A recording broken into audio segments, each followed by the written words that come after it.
આજે આપણે ધોરણ 6 ની અંદર જે પાઠ આવે છે નકશો સમજીએ એમાં જે રૂઢ સંજ્ઞાઓ એની બે રમતો કે આપણે બાળકોને રમતો રમાડીને કેવી રીતે એ રૂઢ સંજ્ઞાઓનો મહાવરો કરાવી શકીએ. તો બે રમતોની રચના કરેલી છે. એમાંની એક રમત અત્યારે આપણે જોઈએ. સૌથી પહેલા એ રમત કેવી રીતે રમાય છે એની થોડી ચર્ચા કરીએ અને એના પછી આપણે એ બાળકો રમતા એ રમત જે રીતે રમે છે એનો વિડીયો પણ આપણે નિહાળીશું. તો આ માટે પહેલા શું કરવાનું છે? તો આપણે જે રૂઢ સંજ્ઞાઓ છે એના કાર્ડ બનાવવાના છે. કઈ સાઈઝમાં બનાવીએ એ આપની ઉપર છે, પણ જનરલી A5 સાઈઝ એટલે કે A4 નું અડધું જે કાગળ હોય એની ઉપર આપણે રૂઢ સંજ્ઞાઓની પ્રિન્ટ કાઢીને કોઈ હાર્ડબોર્ડ એની ઉપર લગાવીને આપણે આ કાર્ડ બનાવવાના છે. પછી આગળ શું કરવાનું છે? તો આપણે જ્યારે નાના ધોરણના બાળકોને એક રમત રમાડતા, કેટલા રે કેટલા એટલે બાળકો બોલે તમે કહો એટલા. તો એવી જ રીતે આ રમત રમવાની છે.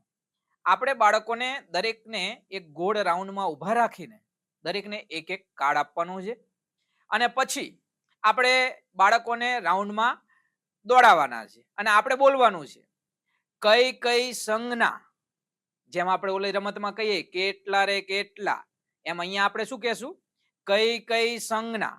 બાળકો સામે બોલશે તમે કહો સંજ્ઞા. બાળકો આમ ઓલે કેટલા રે કેટલા એમાં શું કહે છે? તમે કહો એટલા, પણ અહીંયા શું કહે છે? તમે કહો સંજ્ઞા. આપણે ફરીથી પૂછીશું કઈ કઈ સંજ્ઞા એટલે બાળકો કહે છે તમે કહો સંજ્ઞા. આવું 3-4 વખત આપણે બોલીએ અને પછી સંજ્ઞા બોલવાની છે. કોઈ પણ 3 સંજ્ઞા આપણે બોલીએ કે પર્વત, શિખર અને ટેકરી.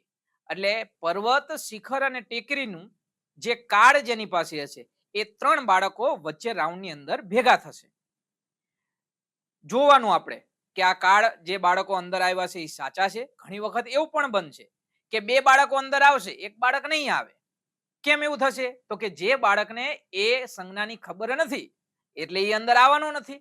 ઘણી વખત કોઈ ખોટી સંજ્ઞા સમજ્યો હશે એ અંદર આવી જશે. તો એના ઉપરથી આપણને ખબર પડશે કે કોણ ખોટું બાળક છે.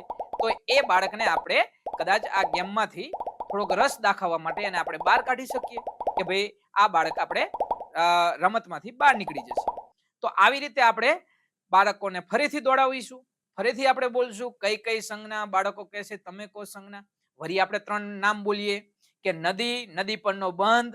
આવી રીતે પાકો માર્ગ. કોઈ પણ 3 સંજ્ઞાના નામ બોલીએ એટલે એ 3 બાળકો વચ્ચે આવશે અને વળી એમાં આપણે સાચું ખોટું નક્કી કરીને વળી રમતને આગળ કરીશું. વળી તમારા મનમાં પ્રશ્ન થશે કે આપણે દરેકને એક એક કાર્ડ આપેલું છે તો એ કાર્ડ તો બાળકને કોખાઈ ગયું હશે પછી. તો એ સાચી વાત છે કે આવી રીતે એક જ કાર્ડ આપેલું બાળકને આપણે 4-5 વખત કરશું એટલે એક કાર્ડ શેનું છે એ બાળકને ખબર પડી જશે. ફરી શું કરવાનું છે? તો બાળકોને જે કાર્ડ આપેલા છે એ કાર્ડને એક એક વિદ્યાર્થીને આગળ પાસ કરાવવાના. એટલે દરેક વિદ્યાર્થી પાસે કાર્ડ શું થઈ જશે? ચેન્જ થઈ જશે. એટલે ફરીથી એ જે ચેન્જ કર્યું કાર્ડ એમાં ફરીથી આપણે 2-3 વખત આ રમત રમાડીએ. ફરી કાર્ડ ચેન્જ કરીએ, ફરીથી પાછો 2-3 વખત આ રમાડીએ. તો આવી રીતે આ રમતને આપણે રમાડી શકીશું. હવે આપણે જોઈએ કે આ બાળકો કેવી રીતે રમે છે. તો મારી શાળાના બાળકો જે આ મેં રમત રમાડી છે એનો વિડીયો હવે તમને આગળ જોવા મળશે. કઈ કઈ સંજ્ઞા તમે કહો સંજ્ઞા. કઈ કઈ સંજ્ઞા તમે કહો સંજ્ઞા. કઈ કઈ સંજ્ઞા તમે કહો સંજ્ઞા. કઈ કઈ સંજ્ઞા તમે કહો સંજ્ઞા. નદી, જંગલ ને પ્રમાણ માપ. ચલો જોવા દો. નદી, જંગલ, પ્રમાણ માપ. સાચું. ચાલો આવી જાઓ. એ કઈ કઈ સંજ્ઞા તમે કહો સંજ્ઞા. કઈ કઈ સંજ્ઞા તમે કહો સંજ્ઞા. શિખર, ઘાટ ને દીવાદાંડી. શિખર, ઘાટ ને દીવાદાંડી. આવી ગયા? હા, ઘાટ, દીવાદાંડી ને શિખર. વાહ, સરસ. આવી જાઓ. ચાલો. કઈ કઈ સંજ્ઞા તમે કહો સંજ્ઞા. કઈ કઈ સંજ્ઞા તમે કહો સંજ્ઞા. રેલ માર્ગ, પાકો માર્ગ ને દેશની રાજધાની. ચલો. રેલ માર્ગ, પાકો માર્ગ, દેશની રાજધાની. વાહ, સરસ. આવી જાઓ. કઈ કઈ સંજ્ઞા તમે કહો સંજ્ઞા. કઈ કઈ સંજ્ઞા તમે કહો સંજ્ઞા. નદીનો બંધ, પર્વત ને રાજ્યનું પાટનગર. નદીનો બંધ, પર્વત ને રાજ્યનું પાટનગર કયા બે આવ્યા? પર્વત આવ્યો, નદીનો બંધ નથી આવ્યો. નીકળી ગયો છે. ઓકે ચલો હાલો આગળ.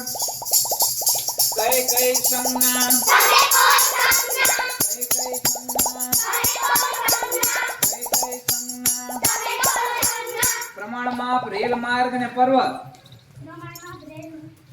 પ્રમાણ માપ રેલ માર્ગ ને પર્વત. પ્રમાણ માપ નથી આવ્યું. પ્રમાણ માપ કોણ છે?